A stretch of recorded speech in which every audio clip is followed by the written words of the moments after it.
collaborative poem, and it's titled Filling Up the Layers of History. We actually wrote it together last night, and it reflects what we both share in common, something we're really passionate about, which is bridging the cultural divide that exists in our world today. And throughout the poem, we're going to throw our pages of poetry on the ground, and as that represents literally peeling off the pages of history. I guess before we start, is there a way to make these good now?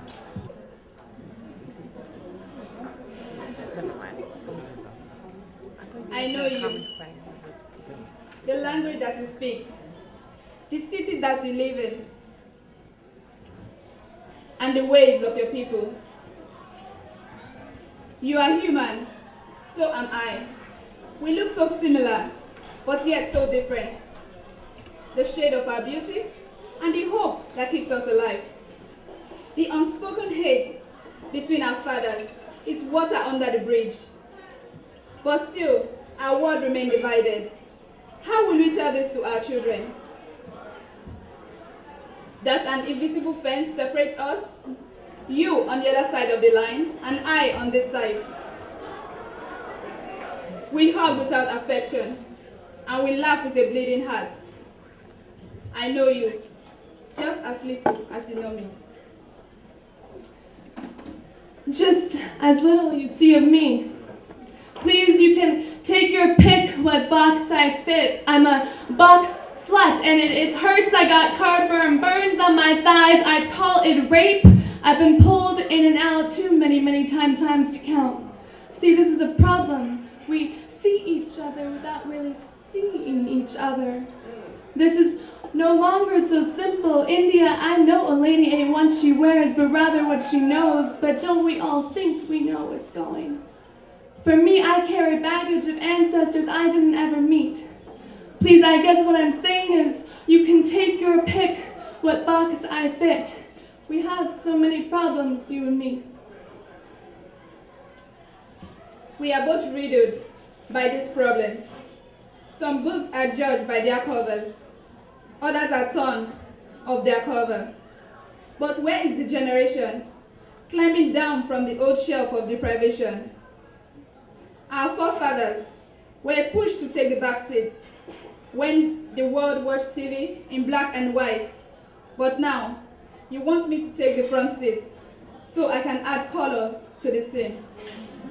This is a riddle in the middle of two generations in quest of one identification.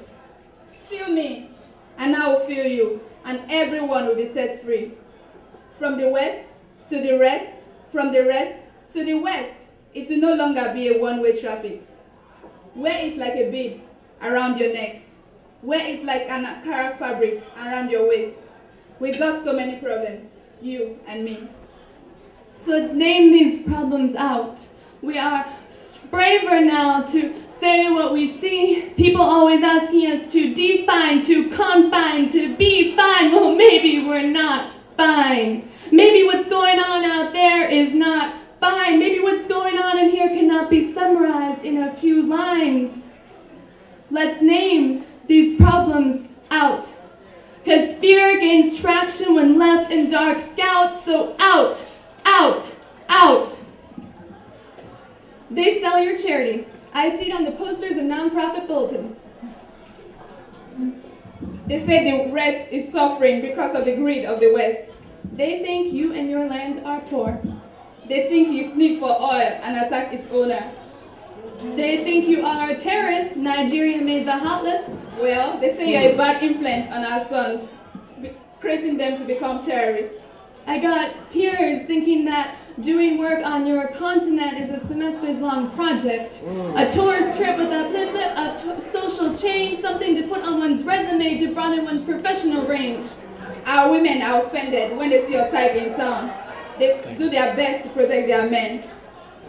Tell them, let us tell them, I had this nightmare. I had this nightmare. I had this nightmare. I had this nightmare that there was a genocide of identity with weapons of hush-hush and constriction of ancient societal norms of saying how things ought to be and have been, and our women's souls were burned, tortured, murdered. I had this nightmare of screams, screams, screams. The screams were in all different directions, in all different languages, from forest to coast to feel trapped, constricted by systems that felt power was finite. Systems saying that by giving you power, I lose power. Systems lying about me having power without you having power, saying leadership finite, saying it's solitary, sameness, control, insecurity. I'm braver now to say what I see. The brave ones are many. The young cry, the old pant. Everyone wants one, but everyone fear one. What will the world look like if we are all one? The young cry, the old pants, dreaming together. With trembling fingers, the fear is bent backward. We wait, and wait. The earth is covered with darkness. The sun is turned to blood. The smile and frown all look the same, but nothing is exactly as it seems. Shh. Listen to me. I may be young, but I speak as the first environment of generations to come. And from where I stand, we stand. And as far as I can tell, we can tell. If language created this reality, it can create a new one too. And if matter cannot be created or destroyed, then I reform this matter with my consciousness. So as below, so above. So from these roots of ancient buried past, birthing floors of nature, I call to make this here as is already above.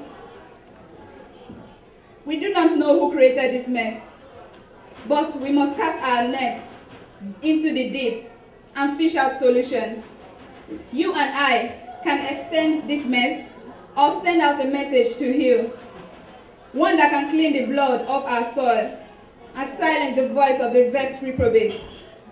I'm braver now to say what I see. To try to just be me. Born in a certain place by chance. And grown through circumstance. This bravery came from a piercing respect of you and me.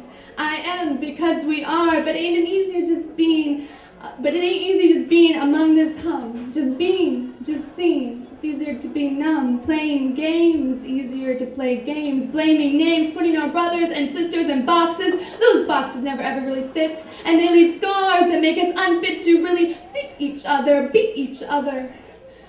But it's easier painting the world in scarlet euphemisms, right? Like heavy salt molasses, cough syrup, being our minds asleep, asleep, asleep. And the jungle is lovely, dark, and deep, but I have promises to keep, and miles to go before I sleep, and let it be miles to go before we sleep. The spurs, the balls, there is no hiding place. We must close this yawning gap.